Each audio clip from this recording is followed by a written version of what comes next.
Ladies and gentlemen, we are live with our co-main event of the evening. Set for 3 rounds of MMA action in the Combate Americas Bantamweight Division. Damas y caballeros, estamos en vivo con nuestro combate coestelar de esta noche. 3 rounds de artes marciales mixtas en la división de peso gallo. Your 3 judges scoring, sus 3 jueces, Chris Beal, Ron McCarthy, and Judo Jean LaBelle. And your third man inside la jaula, el tercero en la superficie, Frank Trigg. Introducing to you first, the fighter standing in the blue corner, wearing black trunks with gray and yellow. His official weight 135.8 pounds. Presentando ustedes en la esquina azul, vistiendo calzoncillo negro con gris y amarillo, con un peso oficial de 135.8 libras. Professionally, he stands with 12 victories against 2 losses. Presenta un récord de 12 victorias por 2 derrotas. Hailing out of Mankato, Minnesota, John Sexi Mexi Castaneda. And his opponent across la jaula in the red corner, wearing black trunks with red trim. His official weight 135.3 pounds. Y su rival en la esquina roja, vistiendo calzoncillo negro con rojo, con un peso de 135.3 libras. Professionally, he stands with 10 victories against 4 losses. Presenta un récord de 10 victorias por 4 derrotas. The hometown kid from Ventura, California, USA. The real deal, Chris Beal. And to give out the final instructions, para dar las instrucciones finales, aquí está Frank Trigg. Let's go. Got your instructions in the locker room. Obey my commands at all times. Protect yourself at all times. You want to touch gloves, do it now. Got your corners, come out swinging.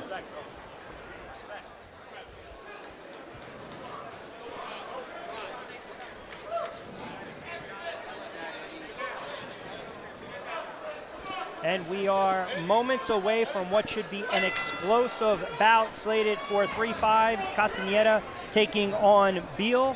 John in the gray and black trunks, and Chris Beal in the blue and red trunks. And again, this is slated for 3 5s, and the man in charge of the chaos inside the jaula is referee Frank Trigg and Juliana Pena. It's pretty simple for the Sexi Mexi. If he loses, have a long bus ride home on Greyhound, which is about 30 hours. If you win, you can still hang around Combate Americas 1 more fight, possibly, and you get a nice flight home. Yeah, absolutely. Campbell McLaren's made it extremely clear that this is John Castaneda's last opportunity with Combate Americas. He didn't make weight on championship fight. He wouldn't fight a rematch against Gustavo Lopez, and he wouldn't take the fights that the company and promotion wanted him to take. So Campbell said, listen, if you don't win here tonight, I'm ripping up your flight. I'm sending you home on a Greyhound, and you're done. You're gone. And he means business. And I told you, I calculated the miles. It's about a 30-hour drive on a Greyhound bus. Cold, nasty. At least on a flight, you can get a meal and watch a movie. Oh. So talk about it. He's got to be all in, and he's trying to be all in early on in this one. Yeah, I got to tell you, I rode the plane over here from Chicago to LAX with John Castaneda, and I've also made the drive from the west side to Chicago, and it was a 30-plus hour ride. So riding on a Greyhound bus would literally be the worst thing ever. I've done that drive. I don't wish it upon anyone, and it would be a long ride, especially on a Greyhound. You can guarantee it'd be a lot more than 30 hours. And you saw a couple times Castaneda actually switched southpaw to orthodox. 12-2 with 5 knockouts, 25 years of age. As for Beal, 10-4, a little more self-spoken. Of course, the former contestant at Tough 18, trying to be the aggressor early on. Yeah, what's interesting about these guys is they're exactly the same height, they're exactly the same weight, they're exactly the same reach. They're exactly the same age. They have both of them 14 fights apiece. Literally, their stats are identical. They match up identically. And like you said, Chris Beal is a former contestant on The Ultimate Fighter Season 18. He actually lived in the house with me on The Ultimate Fighter and was on Ronda's team. Well, he wants to make a statement tonight. When we spoke to both these fighters, respectively, in the fighter meetings, John kind of came out a little more confident. I don't want to say soft-spoken, but understands that, you know, he has to have a good showing, but yet I got the feeling he wasn't putting a lot of pressure on himself during this fight. When you look at Beal, listen, at the end of the day, Juliana, he's had 4 fights in a row, which he lost. I don't care what level you're on. If you have a 4-fight losing streak, you have to be hungry for a win. Yeah, definitely. He's on a 4-fight loss skid, and he's here to try to prove why he belongs in the Jaula. And for me, you know, you got to wonder what that does to your mental psyche. When you're on 4-fight losing streak, how are you going to perform in your next fight? You know, he seems to have dropped him, and he was happy with that. He's got some big, heavy punches. I know that he's a more of a stand-up fighter, if anything, and he's a very big striker, and that's what he's more comfortable with. So he's got some nice, heavy punches, and I think that he's looking for a one-shot knockout against John Castaneda. And you got to see if Castaneda drops his hands and gets a little lax with that defense. You mentioned Beal, 10-4, 3 knockouts. He's a grinder as well. 7 of the fights will go to decision. Yeah, he is a grinder, and he's a big athletic guy, you know, so he's got a lot of power, and I know that he's always looking for the knockout. He says his best punch is whatever one hits him, whatever lands is what I meant to say. But be that as it may, when you are a fighter and you're always looking for the knockout, sometimes you have to be patient, because when you least expect it, that's when the opportunity might pose itself. But I would tell you, I would suggest too, early on too, start to get a little more of those low kicks, maybe mix in a little Muay Thai, some of those keep kicks, because you have to keep Castaneda at bay a little bit. He's got to start respecting Chris Beal's power early on.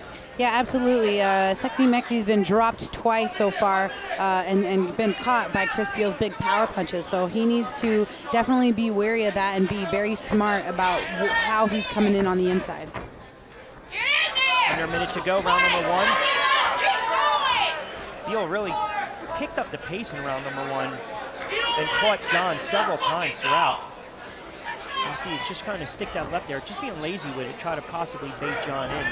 Yeah, Chris Beal seems very relaxed. He seems... Oh, good combination, Juliana. Yeah, big, huge, heavy punches by him. That shook John a bit. And you saw that he mixed it up with those low leg kicks as well. Good takedown. Now he's got Castaneda in trouble. Oh, Beal tried to lay down a couple haymakers.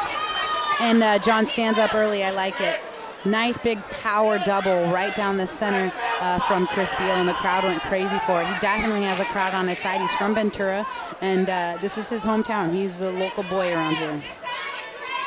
So we close in on one of the books between Beal, Castaneda. He's alongside his stablemate, Joe Henley, who's from Knuckleheads Boxing. He's on the card this evening as well. He said that benefited him because they were able to push each other more. Yeah, absolutely. Those guys have been longtime friends. I actually met Joe right before I went into the house on The Ultimate Fighter. Great guy, great person, loves to fight, and that clipped John Castaneda there. Chris Beal's starting to throw with bad intentions too. He's looking to end this fight. Absolutely. He's finding his punches. He's being very selective. John Castaneda wants nothing to do with it anymore. Trying to tie him up and get a takedown if he can. Ooh, nice big heavy leg kick to the face, and it worked. Beal's hurt. Beal's hurt. Oh my goodness! Castaneda now turning the tide. He doesn't want to have to go home on a bus. We'll see him try. Oh, he lives to fight another day in Combate America. Oh my goodness, as he says, quiet down everyone, I'm taking a flight back home to Minnesota. And Frank Trigg is trying to hold back Chris Beal. He's pissed off about that stoppage. He doesn't like that at all. There's Sexi Mexi regaining his spot in the Combate America's roster. He's stoked, and he's not going home on a Greyhound bus. Forget about going in and shooting, that failed, but that hurt Chris Beal right there. It was a perfect left leg kick to Chris Beal that rocked his frickin' world. You saw the head snap back, too. His head snap back, and several other bludgeoning punches that frickin' put him out of his element. Yeah, he wasn't able to regain his guard. He wasn't able to suck John into him. And John had some big, heavy punches and just said, I'm sick of this kid, and just let it rain. That's a great stoppage by Trigg. You might disagree. I thought it was a good stoppage because I think Beal was hurt when he got caught with the left. Right there with the knee, then the left and the right. His head snaps back on a straight right as well. You'll see it, boom, right there. Great shot. Little bit of a flash knockout. You got to be able to regain yourself as fast as possible. Ladies and gentlemen, we have the official time at 42 seconds in round number 2. Tenemos el tiempo oficial de 42 segundos en el round número 2. Declarando su ganador por la vía del knockout técnico. Your winner, by the way, of technical knockout from Mankato, Minnesota, Sexi Mexi, John Castaneda.